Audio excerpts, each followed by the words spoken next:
জেনওডি চ্যানেলের পক্ষ থেকে আমি মেহেদি আপনাদের সবাইকে আবারও জানাচ্ছি স্বাগত। আমাদের আজকের গল্প বিখ্যাত ফরাসি লেখক জুলস ভার্নের লেখা ক্যাপ্টেন হ্যাটারাস, যা অনুবাদ আকারে সেবা প্রকাশনী থেকে প্রথম প্রকাশিত হয় 1984 সালে। আজ আমরা শুনব ক্যাপ্টেন হ্যাটারাসের চতুর্থ পর্ব।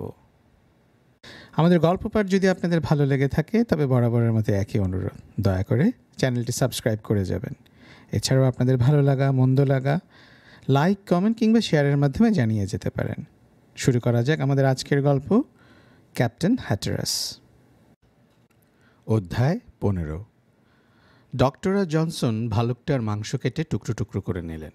প্রায় 150 পাউন্ড ওজন ভালুকটির।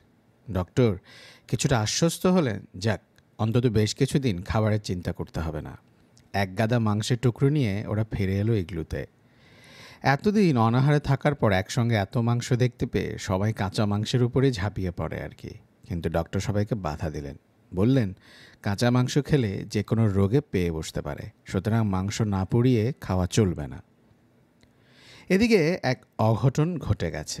সকাল থেকে সবাই ভালুক শিকারে এতই ব্যস্ত ছিল যে স্টোভের আগুন কখন নিভে গেছে তা কেউই লক্ষ্য করেনি। এখন আগুন জ্বালাতে না পারলে মাংস পোড়ানো হবে কি করে? এ ব্যাপারে জনসন নিজেকে সবচেয়ে বেশি দোষী ভাবতে লাগলো। কেননা একে তো তার লক্ষ্য রাখার কথা ছিল স্টোভের আগুন যেন না নেভে, উপরন্তু চকমকি পাথরে ঘষে আগুন জ্বালাবার জন্য একটা ইস্পাতের টুকরো ছিল জনসনের পকেটে, সেটাও সে খুইয়ে বসেছে। চারিদিকে তন্ন তন্ন করে খুঁজে পাওয়া গেল না ইস্পাতের টুকরোটা। ভীষণ বিপদে পড়ে গেছে অভিযাত্রীরা। আগুনের প্রয়োজন শুধু মাংস সেকার জন্য নয়, এখন দিনের বেলা সূর্যের তাপ আছে, কিন্তু রাতে আগুন না জ্বাললে শীতে জমে সবাইকে মরতে হবে। ক্যাপ্টেন দুঃখ করে বললেন, আমাদের কপালই খারাপ, সঙ্গে টেলিস্কোপ, ক্যামেরা বা লেন্স জাতীয় কোনো কিছু নেই। থাকলে লেন্স দিয়ে সূর্যের আলো থেকে আগুন ধরানো যেত। ডক্টরও হতাশ সুরে সায় দিলেন ক্যাপ্টেনের কথায়, কিন্তু কি যেন ভাবছেন তিনি। কিছুক্ষণ পর ডক্টর বলে উঠলেন, আমার মাথায় একটা বুদ্ধি খেলেছে, লেন্স আমি নিজেই বানাবো। ডক্টরের কথা শুনে অন্যরা তাকে ঘেরে ধরল নতুন প্ল্যান শুনবার জন্য। কোথাও ভাঙা একটা কাঁচের টুকরো পর্যন্ত নেই। ডক্টর লেন্স বানাবেন কি দিয়ে? বরফ কেটে। ডক্টর এবার বলতে লাগলেন তার প্ল্যান। রোদকে একটা বিন্দুতে কেন্দ্রীভূত করার জন্য লেন্স হলে সবচেয়ে ভালো হয়, তবে সূক্ষ্ম ক্রিস্টাল দিয়েও কাজ চলে। মিষ্টি পানির বরফের টুকরো দিয়ে আমি লেন্স বানিয়ে নেব। নোনা পানির বরফ দিয়ে হবে না, কেননা নুনের জন্য সেটা অস্বচ্ছ হয়। অল্প কিছুক্ষণ খুঁজে মিষ্টি পানির বরফের একটা টিলা বের করে ফেলল জনসন। ডক্টর প্রয়োজন মতো একটা টুকরো কেটে নিলেন। চেঁচে ঘষে অল্প সময়ের মধ্যেই একটা সূক্ষ্ম ক্রিস্টাল বানিয়ে ফেললেন ডক্টর। তারপর কয়েকটা কাঠের টুকরো একসঙ্গে জড়ো করে তার উপর হাতে বানানো লেন্সটি ধরলেন তিনি। সূর্যকিরণ এক বিন্দুতে কেন্দ্রীভূত হতেই টপ করে কাঠে আগুন ধরে গেল। অভিযাত্রীরা ডক্টরকে অভিনন্দন জানালেন। 3 চিয়ার্স ফর ডক্টর ক্লাবেনি, hip hip hurray, hip hip hurray. অধ্যায় 16। ডক্টর ক্লাবনির বুদ্ধির জোরে অভিযাত্রীরা এ যাত্রা রক্ষা পেল। ভালুকের মাংস খেয়ে সবাই হারানো শক্তি ফিরে পেতে লাগলো। আল্টামান্ট কিছুটা সুস্থ হয়ে উঠেছেন। তিনি বললেন, পয়েজে পৌঁছতে আর মাত্র 2 দিনের পথ। এবার নতুন উদ্যমে যাত্রা শুরু হলো। ডক্টর কিন্তু একটা ব্যাপার লক্ষ্য করে শঙ্কিত হয়ে পড়লেন। তিনি যেন দিব্য দৃষ্টিতে স্পষ্ট দেখতে পাচ্ছেন ক্যাপ্টেন ও আল্টামান্টের সংঘাত। কথাটা তিনি জনসনকে না বলে পারলেন না। ডক্টর জনসনকে প্রশ্ন করলেন, বলতো আল্টামন্ট মেরুর অত কাছে কি উদ্দেশ্যে গিয়েছিল? জনসন অত প্যাঁচঘোচ বোঝে না। সে বলল, কেন? আল্টামন্ট তো বললেন হিমশিলা জাহাজকে টেনে নিয়ে গেছে ওখানে। ডাহা মিথ্যে কথা বলেছে আল্টামন্ট। দেখনি কথাটা বলার সময় ওর ঠোঁটে কেমন বাঁকা বিদ্রুপের হাসি লেগেছিল। আসলে আল্টামন্টও মেরু অভিযানে বের হয়েছে, অর্থাৎ আল্টামন্ট এখন ক্যাপ্টেন হ্যাটারাসের প্রতিদ্বন্দ্বী। যাই হোক, পথে সেদিন আর তেমন কিছু ঘটল না। ডক্টর নানান মজার কথা বলে পথ চলার ক্লান্তি অনেকটা কমিয়ে দিলেন। পরদিন শনিবার। অভিযাত্রীরা আশেপাশের পরিবেশে কিছুটা পরিবর্তন লক্ষ্য করতে লাগলো। বরফের টুকরোগুলো মিষ্টি জলের, বোঝা যাচ্ছে ধারে কাছে স্থলভাগের দেখা মিলবে। ওরা যতই পথ পার হচ্ছে, ডক্টর ততই উত্তেজিত হয়ে পড়ছেন। নতুন ভূখণ্ডের মানচিত্র এঁকে ফেলার পর এক প্রচণ্ড নেশা চেপে ধরেছে তাকে। তিনি একের পর এক এঁকে চলেছেন নতুন দেশ, নতুন সমুদ্র আর নতুন নদী। এভাবেই কেটে গেল আরও একটা দিন। পরদিন ডক্টরের রান্না করা সুস্বাদু খাবার খেয়ে শুরু হলো ওদের যাত্রা। বেলা বাড়ার সঙ্গে সঙ্গে স্লেজে শুয়ে থাকা আল্টামন্টের উত্তেজনাও বেড়ে চলেছে। অন্যরাও চরম উত্তেজনায় পথ চলছে আর সামনের দিকে কি যেন খুঁজে বেড়াচ্ছে। অবশেষে ওদের খোঁজাখুঁজির অবসান হলো। বেলা 2টোর দিকে আল্টামন স্লেজ থেকে উঠে দাঁড়িয়ে দূরে একটা বিরাটাকার বরফ স্তূপের দিকে আঙুল উঁচিয়ে বললেন, ওই যে পরপয়েজ। আল্টামন না দেখিয়ে দিলে ওরা পরপয়েজের হদিশ পেত কিনা সন্দেহ। বরফে জাহাজটা পুরোপুরি ঢেকে রয়েছে। দেখলে মনে হয় প্রকাণ্ড এক হিমশিলা। সামনে এসে সবাই দেখল জাহাজটা কাত হয়ে পড়ে আছে। মাস্তুলগুলোই সব বরফে ঢাকা, তলাটা ফেঁসে গেছে। প্রায় 15 ফুট বরফ এঁটে তারপর ওরা জাহাজের ভাড়ার ঘরে পৌঁছল। ভাড়ার ঘরের মজুদ দেখে ওরা আনন্দে আটখানা হয়ে পড়ল। খাবার দাবার রসদপত্র যা আছে তা দিয়ে অনায়াসে বছর 2 কাটানো যাবে। সাঁঝের আধার নেমে আসছে দেখে জাহাজের বাইরে চলে এলো ওরা। তলা ফাঁসা পরপয়েজে রাত কাটানো নিরাপদ নয়, তাই যথারীতি বাইরে ইগলু বানিয়ে থাকতে হবে ওদের। সেদিনের মতো ভালুকের মাংসে শেষটুকু দিয়ে রাতের খাবার খেয়ে নিলেন ডক্টর ও অন্যান্যরা। পরদিন সকালে উঠে আর একবার জাহাজের ভেতরে ভালো করে সব কিছু দেখে নিয়ে ওরা বেরিয়ে পড়লো আশপাশটা ভালো করে দেখবার জন্য। আল্টামন্ট সম্পূর্ণ সুস্থ হয়ে ওঠেননি বলে তাকে জাহাজে শুইয়ে রাখা হলো। ডক্টরের মাথায় নিত্য নতুন খেয়াল চাপে। এবার ইগলু নয়, বসবাসের জন্য বরফের প্রাসাদ বানাবেন তিনি। অনেক কষ্ট হয়েছে, এবার একটু আয়েশ করা যাক। অনেক খোঁজাখুঁজির পর প্রাসাদ বানাবার উপযোগী সুন্দর একটা জায়গা পাওয়া গেল। দূরে প্রায় 500 ফুট উঁচু এক পাহাড়ের পাদদেশে ঘেঁষে প্রায় 200 ফুট সমতল অঞ্চল। ডক্টর তার বরফ প্রাসাদ বানাবার জন্য এই জায়গাটাকেই বেছে নিলেন। শুরু করে দিলেন কাজ। সবাই মিলে 3 দিনের মধ্যে অক্লান্ত পরিশ্রম করে ওই জায়গায় বাড়তি বরফ পরিষ্কার করে ফেলল। প্রাসাদের নাকশাও ইতিমধ্যে তৈরি করে ফেলেছেন ডক্টর। প্রাসাদটি হবে লম্বায় 40 ফুট, চওড়ায় 20 আর উচ্চতায় 10 ফুট। 3টে ঘর হবে, প্রথমটা রান্নার, মাঝেরটা আড্ডা মারার আর শেষেরটা শোবার। ডক্টরের উৎসাহে সবার ভেতরে নতুন উদ্দীপনার সৃষ্টি হলো। মাত্র 5 দিনেই তৈরি হয়ে গেল বরফ প্রাসাদ। প্রাসাদের দরজা জানলা সবই বরফের তৈরি। ঘরে আলো আসার জন্য জানালা মতো করে দেয়ালে স্বচ্ছ বরফের পাত লাগানো হলো। এস্কিমোরা এভাবেই এগুলোতে আলোর মুখ দেখতে পায়, কিন্তু এতে ঠান্ডা বাতাস চলাচলের কোনো ঝামেলা থাকে না। পরপয়েজ থেকে আসবাবপত্র এনে সাজানো হলো ঘরগুলো। এরই ফাঁকে বরফ প্রাসাদ নির্মাণ সম্পর্কে ডক্টর একটা গল্প বললেন। তিনি বইতে পড়েছেন 1740 সালে সেন্ট পিটার্সবার্গে সম্রাজ্ঞী অ্যানের জন্য তৈরি করা হয়েছিল একটা বরফ প্রাসাদ। রাজা রাজরাদের খেয়াল প্রাসাদের সব কিছুই বরফের তৈরি হতে হবে, আর হলোও তাই। প্রাসাদে ছিল 6টা কামান। সেই কামানগুলো এমনকি তার গোলাও ছিল বরফের তৈরি। শুধু কি তাই, প্রাসাদের খাট, পালঙ্ক, চেয়ার, টেবিল, বিছানা, ড্রেসিং টেবিল, এমনকি ঘড়িটি পর্যন্ত বরফের। ডক্টরের গল্প কৌতুকের মধ্যে দিয়ে আরেকটা দিন পার হয়ে গেল। প্রাসাদের কাজও সব শেষ। এলো 31শে মার্চ, ইস্টার সানডে। ঘরে বসে গল্পগুজবে কেটে গেল পুরো দিনটা। পরদিন সকালে আবার কাজ শুরু হলো। ভাড়ার ঘর এবং বারুদ ঘর তৈরিতে ব্যস্ত হয়ে পড়ল সবাই। প্রাসাদের বাইরে বেশ খানিকটা দূরে ফাঁক ফাঁক করে 2টো ঘর তৈরি করা হলো। উত্তরেরটা ভাঁড়ের ঘর আর দক্ষিণেরটা বারুদ ঘর। পরপয়েজ থেকে সমস্ত মালপত্র এনে 2 ঘরে ভরা হলো। তারপর কুকুরদের জন্য তৈরি হলো আরেকটা ঘর। তবে ডাক কিন্তু অন্য কুকুরদের সঙ্গে থাকতে চাইল না। ওর স্থান হলো প্রধান প্রাসাদেই। ঘরদোর তৈরির কাজ শেষ হতেই ডক্টর এবার পুরো প্রাসাদের চারদিক জুড়ে পাঁচিল দিতে লেগে গেলেন। বরফের প্রাকার দিয়ে তিনি এমনভাবে চারদিক ঘিরে দিলেন যেন পুরো এলাকাটাই একটা দুর্ভেদ্য দুর্গ। ওই এলাকায় যদিও কোনো মানুষ বাস করে না, কিন্তু এস্কিমোদের উৎপাতও নেই। তবুও ডক্টর এত কষ্ট করে পাঁচিল দিলেন এই ভেবে যে যদি কোনো হিংস্র জন্তুর দল আক্রমণ করে তবুও 7 ফুট পুরো বরফের দেয়াল ভাঙতে পারবে না। মন থেকে অহেতুক ভয় দূর হলো সবার। কাজে সাফল্য দেখে ডক্টর নিজেই নিজেকে বাহাবা দিলেন। চমৎকার হয়েছে, ঠিক এমনটি হওয়া প্রয়োজন ছিল। প্রাসাদ বানানো এবং সেটাকে সুরক্ষিত করার কাজে ডক্টর সফল হলেও 2 ক্যাপ্টেনের মধ্যকার ঠান্ডা লড়াই মিটিয়ে ফেলার ব্যাপারে কিছুই করতে পারছেন না তিনি। ডক্টর যেন দিব্য চোখে দেখতেই পাচ্ছেন ক্যাপ্টেন আল্টামন্টের মধ্যে বড় ধরনের কোনো সংঘাত। এর কারণ অবশ্য এক ঘর্মে দৌপির গোছের। এরা দুজনেই ক্যাপ্টেন, দুজনেরই অহম্বোধ পুরো টনটনে। একজন ব্রিটিশ, অন্যজন আমেরিকান। এই 2 জাতি জাতিগত শ্রেষ্ঠত্বের রেশারেশি আজকের নয়, সুতরাং কেউ কারো তোয়াক্কা করেন না। ক্যাপ্টেন বা আল্টামন কেউই কারোর সঙ্গে ভদ্রতার খাতিরেও কোনো কথা বলেন না। ডক্টর পড়েছেন মহাঝামেলায়, কেননা কিছু হলে সামলাতে তো হবে তাকেই। ডক্টর মোটামুটি আনুষ্ঠানিকভাবে বরফ প্রাসাদে গৃহপ্রবেশ অনুষ্ঠান করলেন 14 এপ্রিল। এই উপলক্ষে বিশেষ খানাপিনার ব্যবস্থা করা হলো। মজাদার খাবারের পর ডক্টর প্রস্তাব দিলেন তাঁরা এখন যে জায়গায় আছেন সেই জায়গায় এবং তার আশপাশে সব কিছুর নামকরণ করা যাক।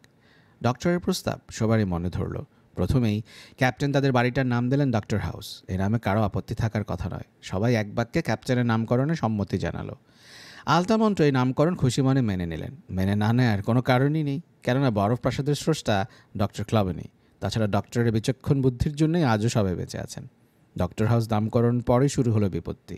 ক্যাপ্টেন এবার বললেন, এই দেশ বা ভূখণ্ড যাই বলুন না কেন, এটার একটা নাম দেওয়া যায়। আমাদের আগে আর কোনো মানুষ এখানে আসেননি।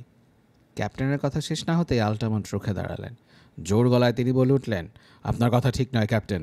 আপনার আগে কোনো মানুষ না এসে থাকলে পরপয়েস জাহাজ এখানে এলো কী করে? নিচে তর্কে মেতে উঠলেন দুই প্রতিদ্বন্দ্বী। ডক্টর এদেরকে ছেলে মানুষই ঝগড়া থেকে বিরত করার চেষ্টা করলেন। বললেন, আমরা কথা বলছি এই জায়গার নামকরণ নিয়ে, অন্য কোনো প্রসঙ্গে নয়।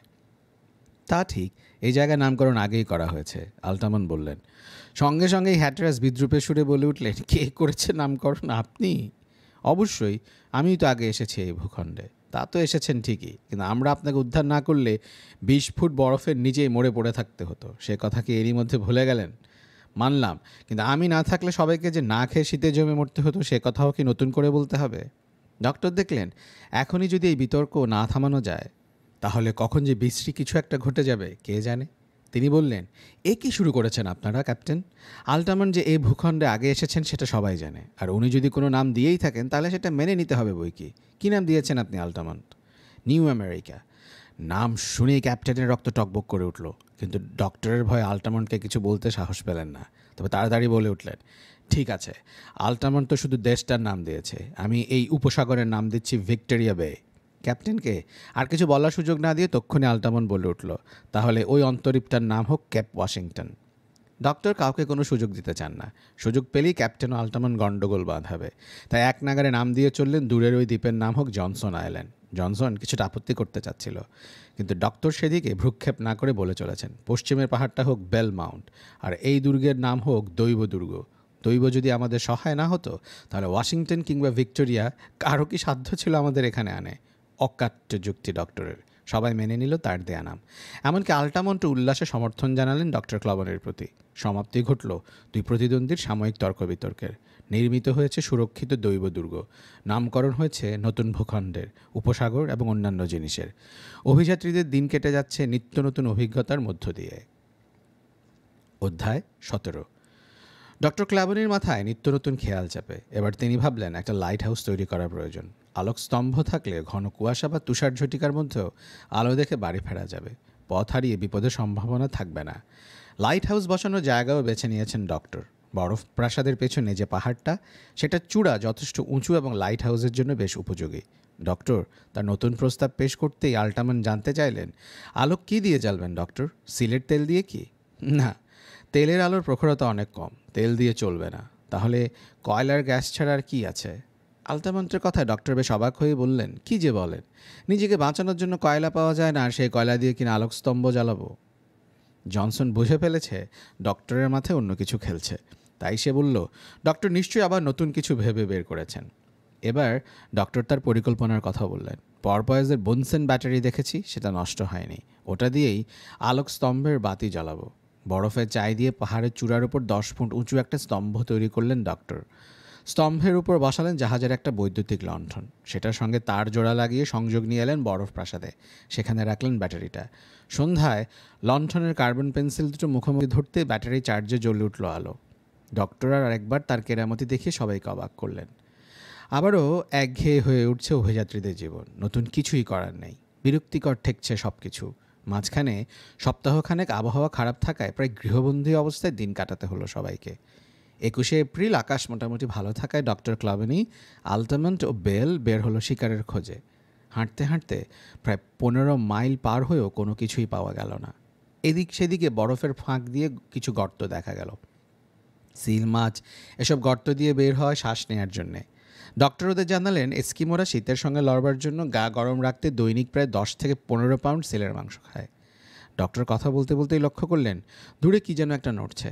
ডক্টর দূর থেকে দেখেই চিনে ফেললেন, আরে ওটা সিন্ধু ঘটক। সবাইকে আওয়াজ করতে একদম বারণ করে দিলেন তিনি। তারপর তিনজন তিন দিক থেকে পা টিপে টিপে এগিয়ে গিয়ে বরফের আড়াল থেকে লুকিয়ে গুলি ছুড়ল, কিন্তু গুলি ঠিক কাবু করতে পারল না সিন্ধু ঘটককে। তীর বেগে ছুটে পালাতে গেল। আল্টামন্ট সুযোগ হাত ছাড়া করতে রাজি হলেন না। ঝুঁকি নিয়ে সোজা পথ আগলে দাঁড়ালেন আর ক্ষিপ্র বেগে কুঠারের আঘাতে কেটে ফেললেন সিন্ধু ঘটকের 2 পাখা। তবুও রক্তাক্ত দেহে গড়াগড়ি দিয়ে পালাতে চাইল প্রাণীটা। আবার গুলি ছুড়ল অভিযাত্রীরা। এবার বরফের উপর রক্তাক্ত দেহে লুটিয়ে পড়ল সিন্ধু ঘটক। ডক্টর মেপে দেখলেন প্রাণীটা লম্বায় প্রায় 15 ফুট। তিনি শুধু সুস্বাদু মাংসের অংশটুকু কেটে নিয়ে বাকিটা ফেলে দিলেন। ফিরতে ফিরতে রাত হয়ে গেল, তবে তেমন অসুবিধা হয়নি। ডাক ওদেরকে অনেকটা পথ চিনিয়ে নিয়ে এসেছে, আর দৈবদুর্গের কাছাকাছি আসতেই আলোকস্তম্ভের আলো দেখে পথ চিনে নিতে কারো কোনো কষ্ট হলো না। ডক্টরের অনেক গুণের একটি হচ্ছে রান্না। পাকা রাঁধুনিও হার মানবে তার কাছে।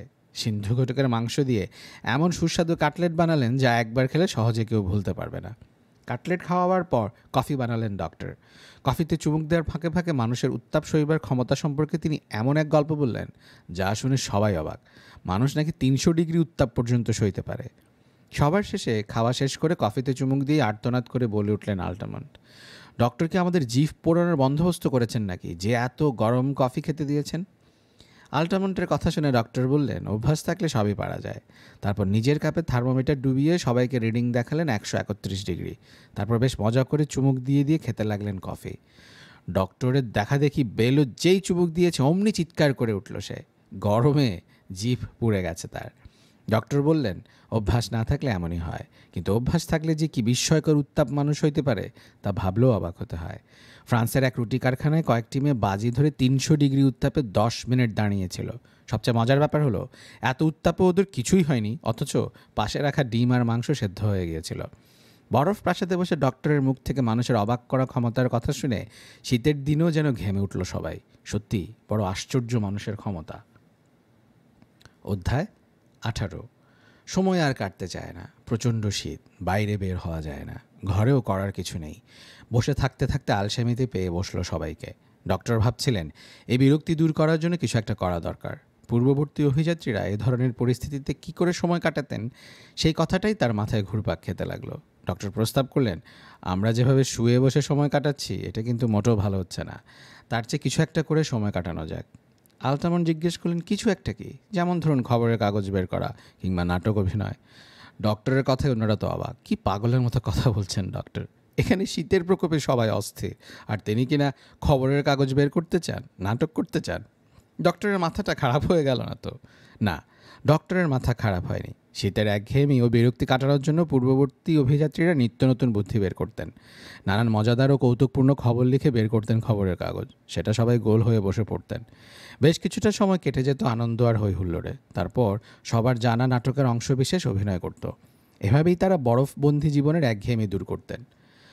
ডক্টরের কথা জনসনের তেমন মনোপত হয়েছে বলে মনে হলো না। নিরস ভঙ্গিতে হাই তুলে সে বলল, এর চেয়ে ঘুমিয়ে অনেক ভালো। ঘুমিয়ে ঘুমিয়ে নাটক আর সংবাদপত্রের স্বপ্ন দেখলেই চলবে। রাত অনেক হয়েছে, আমি চললাম ঘুমাতে। জনসনের কথায় ডক্টর ক্লবনি কিছুটা মনক্ষুণ্ণ হলেও মুখে কিছু বললেন না। পরের দুদিন ঝড়ের তাণ্ডব লীলায় অভিযাত্রীরা বেশ ভয় পেয়ে গেল। ঝড় থামলো 27 এপ্রিল। পরদিন সকালে ঘরের বাইরে এসে ডক্টর বেশ খুশি হয়ে উঠলেন।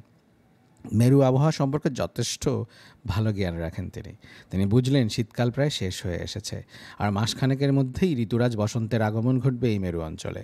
গত দুদিনের ঝড় বরফ প্রসাদের উপর দিয়ে কি প্রলয়ঙ্কারী কাণ্ড ঘটিয়ে গেছে তা দেখল অভিযাত্রীরা। অবিরাম তুষারপাতে প্রায় 15 ফুট উঁচু বরফ স্তর জমে গেছে।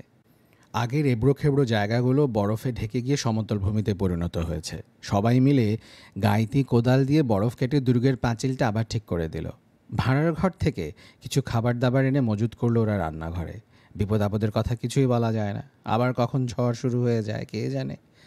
আবহাওয়া একটু ভালো হতে ডক্টর, আল্টামন্ট ও বেল শিকারে বের হলেন। বেশ কিছু দূর গিয়ে তাঁরা দেখতে পেলেন ভালুকের অসংখ্য পায়ের ছাপ। অভিজ্ঞ ক্লাবনী ভালো করে লক্ষ্য করতেই বুঝতে পারলেন গোটা 5 ভালুক দৈবদুর্গের চারপাশ দিয়ে ঘুরে ফিরে চলে গেছে, যেন আক্রমণের আগে রেকি করে গেছে। বিপদের গন্ধ টের পেয়েছেন ডক্টর। সত্যি সত্যি ভালুকগুলো দৈবদুর্গ প্রদক্ষিণ করেছে কিনা সেটা বোঝার জন্য তিনি সমস্ত পায়ের ছাপ মুছে দিলেন। তারপর বললেন, কালকেও যদি এখানে পায়ের ছাপ দেখা যায় তাহলে বুঝতে হবে ভালুকদের লক্ষ্য এই দৈবদুর্গ। পরদিন সকালে উঠে আবারও দেখা গেল ভালুকের পায়ের ছাপ। এবারে আরও কাছে এগিয়ে এসেছে ছাপ। ভালুকেরা যেন আস্তে আস্তে এগোচ্ছে। তবুও শেষবারের মতো নিশ্চিত হওয়ার জন্য পায়ের ছাপগুলো আবারও মুছে দেওয়া হলো। পরদিন আর ভালুকের ছাপ আশেপাশে কোথাও পাওয়া গেল না। তবুও ঝুঁকি নিতে চাইলেন না ডক্টর। লাইট হাউসে গিয়ে পালা করে পাহারা দেওয়ার ব্যবস্থা করলেন। প্রথমে ছিল বেলের পালা। বেলের পালা শেষ হতে আল্টামন্ট পাহাড়ের চূড়ায় গিয়ে ওকে ছুটি দিলেন। বেল ফিরে আসতেই ক্যাপ্টেন সবাইকে নিয়ে বসলেন শলা পরামর্শে।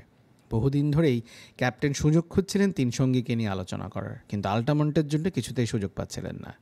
আজ এই সুযোগ হাতছাড়া করতে চাইলেন না তিনি। বললেন, আল্টামন্ট এখন নেই। এই ফাঁকে আমাদের ভবিষ্যৎ পরিকল্পনা ঠিক করে নিতে হবে। শীতের প্রকোপ মাসখানেকের মধ্যেই কেটে যাবে। শীত কমলে আমি কি করতে চাই তা নিশ্চয়ই আপনারা ভালো করেই জানেন, কিন্তু এ ব্যাপারে আপনাদের মতামত কি তা আগে জানা দরকার। ডক্টর এবং জনসন ক্যাপ্টেনের মনের কথা বুঝতে পেরে তাদের সম্মতি জানালেন। বেল কিছুটা আমতা আমতা করতে লাগলো। ক্যাপ্টেন তাই সোজাসুজি প্রশ্ন করলেন বেলকে, তুমি কি ঠিক করলে বেল? ক্যাপ্টেন, আমরা তো অনেক কষ্ট সহ্য করেছি, এবার দেশে ফিরলে কেমন হয়? মোলায়েম কণ্ঠে জিজ্ঞেস করলো বেল। ক্যাপ্টেন বুঝতে পারলেন ইংল্যান্ডের জন্য মন টানছে বেলের, শুধু ওর কেন, সবারই। তাই স্নেহমাখা কণ্ঠে তিনি বললেন, দেখো বেল, আমরা অনেক দুঃখ কষ্ট সয়ে দূর এসছি, সবচেয়ে ঠান্ডা অঞ্চলও পার হয়ে এসছি। এখান থেকে আর মাত্র 360 মাইল গেলেই আমরা উত্তর মেরুতে পৌঁছতে পারবো। তাছাড়া উত্তরে আর শীতের কষ্ট নেই। এতই যখন সয়েছ, তো আর এই সামান্য কষ্টটুকু কি সইতে পারবে না? অবশ্যই পারবো ক্যাপ্টেন। এতটা পথই যখন পেরিয়ে এসেছি তখন এই সামান্য পথটুকু পার হতে পারবো। বেল দৃঢ়কণ্ঠে তার সম্মতি জানালো। ক্যাপ্টেনের যত ভয় ওই আমেরিকান আল্টামন্টকে নিয়ে।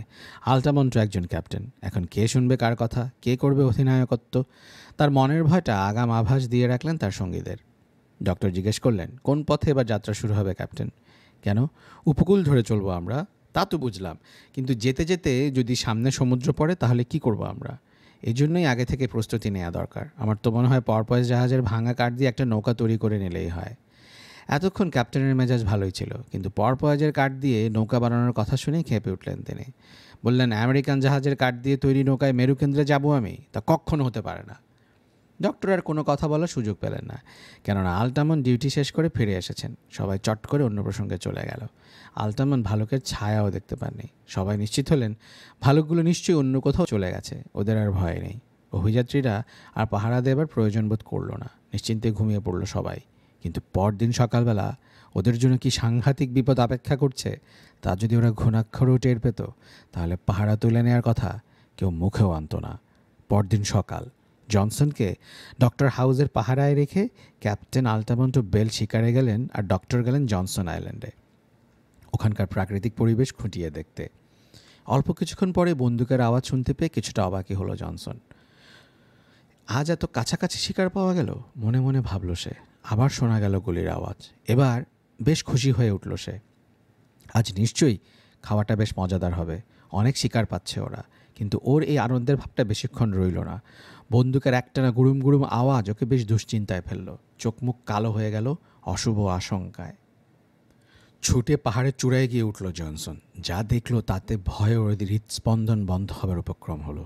5টা হিংস্র ভালুক ক্যাপ্টেন আল্টামন, বেল ও ডাককে তাড়া করছে। নাগালের মধ্য পেলেই এক থাবায় টুঁটি ছিঁড়ে ফেলবে। প্রাণের মায়া জান প্রাণ দিয়ে ছুটছে ওরা। বারবার গুলি করেও ভালুকগুলোকে কাবু করতে পারছে না, তাই প্রাণ ভয়ে ছুটছে আর এক একটা জিনিস ছুঁড়ে দিচ্ছে ভালুকগুলোর দিকে। ভালুকদের একটা বৈশিষ্ট্য হলো, ওদের সামনে কোনো কিছু ছুঁড়ে দিলে ওরা কয়েক সেকেন্ডের জন্য হলো থমকে দাঁড়িয়ে সেটা শুকবে। অভিযাত্রীরা ভালুকদের থমকে দাঁড়ানোর সুযোগে নিজেদেরকে নিরাপদ দূরত্বে রাখার জন্য প্রাণপণ চেষ্টা করে যাচ্ছেন, কিন্তু কয়েক মুহূর্ত পরেই আবার ভালুকদের তাড়া খাচ্ছে ওরা। দেহের সমস্ত শক্তি দিয়ে রুদ্ধশ্বাসে ছুটছে ওরা ডক্টর হাউসের দিকে। শেষ পর্যন্ত কোনো মতে ঢুকে পড়লেন আল্টামন্ট, বেল ও ডাক। ক্যাপ্টেন দৌড়ে একটু পিছিয়েছিলেন, তাই ডক্টর হাউসে ঢুকতে গিয়ে অল্পের জন্য বেঁচে গেলেন ভালুকের থাবার হাত থেকে। সময় মতো বরফ কাটা চাকুটা ভালুকগুলোর দিকে ছুড়ে দিয়েছিলেন বলেই এই যাত্রা বেঁচে গেলেন তিনি। হাঁপাতে হাঁপাতে ঘরে ঢুকে বন্ধ করে দিলেন দরজা। ঘরে ঢুকেই জনসনের কথায় ডক্টরের জন্য চিন্তিত হয়ে পড়লেন ক্যাপ্টেন। ডক্টর একা রয়ে গেছেন দ্বীপে। এখন কি হবে? ডক্টর যদি বন্দুকের আওয়াজ পেয়ে সাবধান হয়ে যান তাহলে চিন্তার কোনো কারণ নেই, কিন্তু যদি না শুনে থাকেন তাহলে কিছুই না জেনে বেঘোরে ভালুকের হাতে প্রাণ দিতে হবে তাকে। কিছু একটা করা দরকার। এখন উপায় একটাই, তা হলো ভালুকগুলোকে তাড়ানো বা খতম করা। দুটোই বলা যত সহজ, করা তত সহজ নয়। ঘর থেকে বেরোলেই ভালুকের থাবায় প্রাণটা খোয়াতে হবে। আল্টামন্ট একটা বুদ্ধি বের করলেন। দেয়ালে একটা ফুটো করলেন তিনি, তারপর ফুটো দিয়ে বন্দুকের নল ঢুকিয়ে দিলেন। নল দেখে ভালুক যেই সামনে এসে দাঁড়াবে অমনি গুলি ছুঁড়ে খতম করতে হবে। কিন্তু আল্টামন্ট ভাবতে পারেননি ভালুকদের বুদ্ধির কাছে তাকে হার মানতে হবে।